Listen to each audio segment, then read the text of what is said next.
Friends ఈ వీడియోని చూసే ముందు ఈ వీడియో మాత్రం తప్పకుండా లైక్ చేయండి, అలాగే మన ఛానల్ని సబ్స్క్రైబ్ చేసుకోండి, పక్కన ఉన్న బెల్ ఐకాన్ మీద క్లిక్ చేయండి, మీకు ఆల్ నోటిఫికేషన్స్ వస్తాయి. తర్వాత కామెంట్ సెక్షన్లో మాత్రం దిస్ వీడియో ఈజ్ అమేజింగ్ అని టైప్ చేయండి. హాయ్ ఫ్రెండ్స్, నా పేరు శ్రీనివాస్, మీరు చూస్తున్నారు ఎస్పీఎన్ ఎడ్యుకేషన్ యూట్యూబ్ ఛానల్. మొత్తం ఇవాళ తెలంగాణ రాష్ట్ర వ్యాప్తంగా చాలా అల్లరి వాతావరణం కొనసాగుతుంది. ముఖ్యంగా రుణమాఫీ గందరగోళం జరుగుతుంది. అసలు ఇది నిజమేనా? రాష్ట్ర గౌరవ ముఖ్యమంత్రి రేవంత్ రెడ్డి గారు స్పష్టంగా చెప్పారు, అర్హులందరికీ రుణమాఫీ అని చెప్పేసి. అయితే రుణమాఫీలో లిస్టులో పేర్లు రాక చాలా మంది గందరగోళం. బ్యాంకు వెళ్ళినా కూడా బ్యాంక్ అధికారులు కూడా మీకు రుణమాఫీ రాలేదని చెప్పడం. గౌరవ రాష్ట్ర ముఖ్యమంత్రి వర్యులు మన రేవంత్ అన్న గారు హరీష్ రావును కూడా రాజీనామా చేయండి, నేను ఆల్రెడీ రుణమాఫీ చేస్తున్నా అని చెప్పేసి ప్రకటించారు.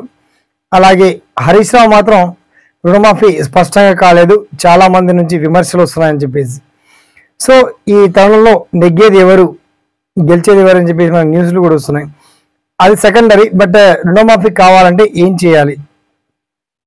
ప్రభుత్వం నిర్లక్ష్యమా, లేదా రైతుల్లో ఉన్నటువంటి ఏదైనా టెక్నికల్ ఇష్యూసా, బ్యాంకర్ల నిర్లక్ష్యమా? మరి రుణమాఫీ రావాలి, ఎవరికి రాలేదైతే తప్పకుండా రాని వాళ్ళు మాత్రం తప్పకుండా ఈ వీడియో చూడండి. మరి ఎటువంటి నిర్ణయం తీసుకుని రుణమాఫీకి మీరు సక్సెస్ కాగలుగుతారు, ఆ పాయింట్స్ ఏంటో మనం షార్ట్ కట్ లో డీటెయిల్స్ గా తెలుసుకుందాం. ఓకేనా?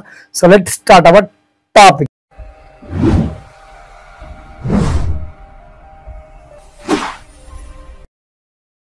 మొత్తంలో రాష్ట్ర ప్రభుత్వ మనకు వ్యవసాయ శాఖ మంత్రి తుమ్మల నాగేశ్వరరావు చాలా స్పష్టంగా హామీ ఇచ్చారు.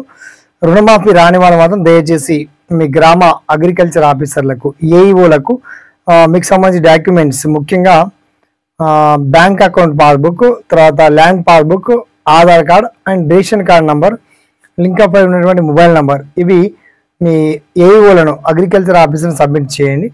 అవి సబ్మిట్ చేశాక వాళ్ళు ఆల్రెడీ బ్యాంక్ అధికారులకు అప్డేట్ చేశారు, లిస్ట్ అప్డేట్ అవుతుంది. సో తర్వాత ప్రభుత్వం దాన్ని ఎడిట్ చేసి రుణమాఫీ ఎవరైతే ఇది రాలేదో బ్యాంక్ అధికారుల దగ్గర, కొందరికైతే టెక్నికల్ సాంకేతిక కారణాల వల్ల, ఇతర సమస్యల వల్ల రాలేదని చెప్పి తుమ్మల నాగేశ్వరరావు చెప్పారు. అలాగే రుణమాఫీ కాని వాళ్ళు ఈ డాక్యుమెంట్స్ సబ్మిట్ చేయాలని చెప్పి తెలియజేశారు. ఆ డాక్యుమెంట్ వివరాలు ఏంటి, ఆ పర్టికులర్ డీటెయిల్స్ అని నేను చాలా క్లియర్ అండ్ వెల్కట్ గా వీడియో కింద లింక్ అయితే ఇచ్చాను. మొత్తానికి గందరగోళంగా ఈ రుణమాఫీ ప్రక్రియ కొనసాగుతుంది.